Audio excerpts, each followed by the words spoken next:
When I was first won the election to come to the legislature in 1976, my opponent sued me. I've always believed that the President of the Senate funded the lawsuit because I had announced that I was not going to support him for another term as President of the Senate. We wanted an urban liberal.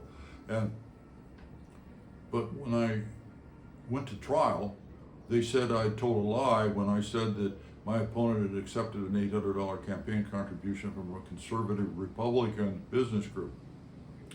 They had set up an organization called Oregonians for Free Enterprise, and they had a board, and they got two titular Democrats on that board, Edith Green and Hub Stewart, I think was his name.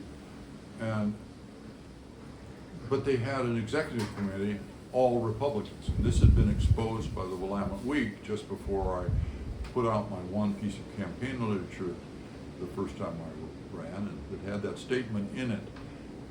And the newspaper articles said that a fellow who'd gotten disillusioned by the duplicity and quit said that it's the executive committee that's all business lobbyists, Republican lobbyists who were running the show and deciding who got the money. Well, when we got to the trial, I had gone out with my first client, Jerry Jelinek, and gone to the county courthouses and looked at the registration cards of these lobbyists, 10 of them, and they were indeed all Republicans, but we would then be able to testify and with evidence, documents that they were. So we subpoenaed them to come, and of course that really pissed them off, being forced by legal process to come to a trial to help somebody that they didn't want to have as a senator. And we put them on one after another, and a few preliminary questions and asked what political party you belonged to, and one after another said Republican. By the time we got to the fourth or fifth, the jury was beginning to titter. And when the case went to the jury, it took them about 20 minutes of deliberation to come back and find for me. Well, one of those lobbyists didn't even honor the subpoena, which is timely with what's going on now with people refusing to come to oversight committees and so forth in Congress. But at any rate, when I got down to the legislature, I had a cold reception because I had called these guys in their you-know-what and stood them off. Well, by the way, I had an excellent attorney helping me named Chuck Paulson. But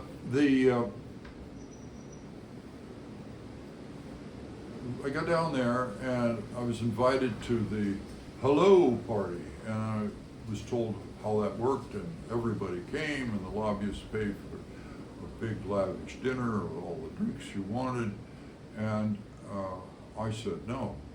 Well, Ted Hughes was maybe the most svelte of those business lobbyists, came and asked to talk with me at one of my first meetings of the Judiciary Committee as a freshman member, and I came out in the hall and he wanted to tell me how disappointed he was that I had not come to that party.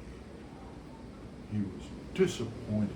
He just wanted to help me feel bad that I had disrespected the process and the customs there by not going and greeting each other, getting started off in the session on a very collegial, happy basis.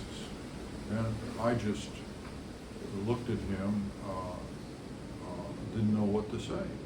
But that was the reaction I got, and I got it also from my colleagues, that I was making people uncomfortable by taking such a intransigent stance. But as soon as I could, I introduced a bill. Well, actually, as soon as I could. As soon as I felt I could, it was '83, when I was majority leader and still chairman of the Judiciary Committee. And I had a bill to reduce to $5 the amount a lobbyist could spend on a legislator in any given day. That would have cut out dinners, drinks, pleasure tickets, and so on.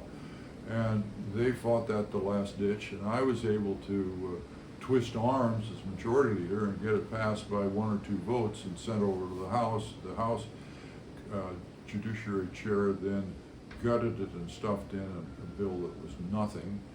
And my friend Dick Springer, a neighbor who was also on the Judiciary Committee in the House, introduced what's called a minority report, which would have, with a majority vote of the full House, have put my bill back into the bill.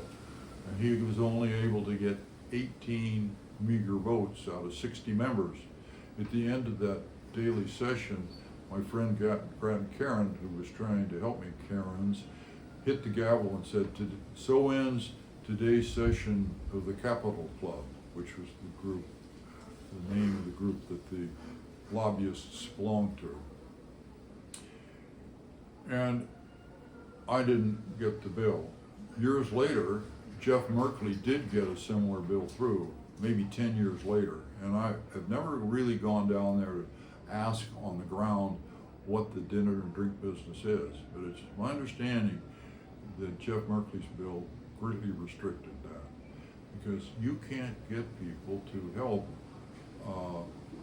protect the interests of ordinary people if they are feeling beholden to business lobbyists or any kind of lobbyists who wined and dined them and stroked them and curried and befriended them. One day we had a bill early in the session to raise the usury limit on the veterans' home loans, and a contractor came around into my office and told me, kind of hush hush, don't use my name, but we can continue to build. They said, if you don't raise this limit, we won't be able to build any more houses. We just won't be able to afford without that low interest rate limit. We won't be able to build houses. The housing market will stop. And he said, we can continue to build. So I fought it like hell. I lost and went back, sat down with a water cooler, and here came Frank Roberts meandering back. And I was sitting there with Steve Kafori, and he said, Steve, Jan seems to be pouting. And Steve said, well, Jan is sitting here wondering if maybe we aren't better friends with Dave Barrows than we are with him. And that was overwhelmingly true. In a sad way, in a certain way, I got the last word on a personal level, because these guys did make it personal. They went around and told people that I was a hair shirt. They called me Don Quixote. They had a big skit at one of their big banquets where they were having somebody come out dressed up like a dog, and I was Toto Dog, Jan Wyers, Toto Dog. Well, Dave Barrows, several years ago, was diagnosed with pre-dementia. He then wrote a suicide note, left it on the dresser, and headed for the police station saying, I'm going to the Lake Oswego police station to shoot myself. His wife found the note, called the police. They said, you're too late. He's already here. Frank Bronner, the other heavyweight, who was famous, I read his obituary, he said he was credited with having coined the phrase, we just want an even playing field. Even playing field, my ass. They wanted the playing field to be tilted like this in favor of the money. Well, he had a hell of a big stroke in his 60s. And I saw him a couple of times after that. He was very friendly, wanted me to come down and visit him at the beach.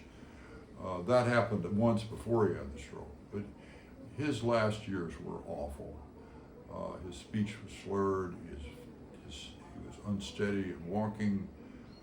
This is a hazardous matter, this heavy drinking, not only for the lobbyists, but also for their prey.